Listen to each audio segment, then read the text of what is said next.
15 মাস ধরে গাজায় চলা ইসরায়েলি গণহত্যার অবসান ঘটানো যুদ্ধবিরতি চুক্তির আওতায় চতুর্থ দফায় আরও 3 জন জিম্মিকে মুক্তি দিয়েছে ফিলিস্তিনি স্বাধীনতাকামী সংগঠন হামাস।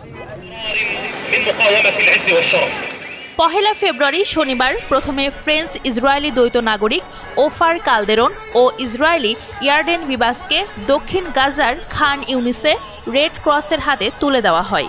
ঘণ্টাখানেক পর ভূখণ্ডটির উত্তর অংশের গাজা থেকে ছাড়া হয় আমেরিকান ইসরায়েলি দ্বৈত নাগরিক কিথ সিগেলকে। উভয় স্থানেই কয়েকশো হামাস যোদ্ধা সারিবদ্ধভাবে দাঁড়িয়ে সুশৃঙ্খলভাবে ভিড় সামলেছেন।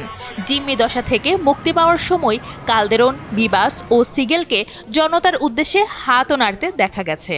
এদিন প্রথম পর্বে মুক্ত কালদেরন ও বিবাস এরই মধ্যে ইসরায়েলে পৌঁছেও গেছেন।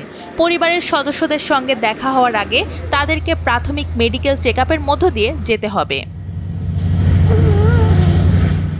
মাসের পর মাসব্যাপী ইসরায়েলি বোমাবর্ষণের পরেও হামাস গাজার পরিস্থিতি চাইলে নিয়ন্ত্রণে রাখতে পারে।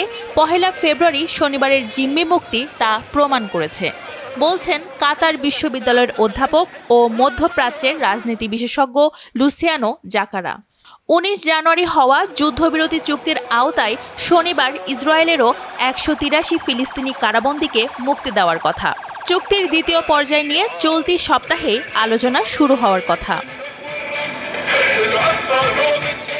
অসুস্থ ও গুরুতর আহত ফিলিস্তিনিদের জন্য শনিবার গাজা ও মিশরের মাঝে অবস্থিত রাফা ক্রসিংও খুলে দেওয়ার সম্ভাবনা আছে।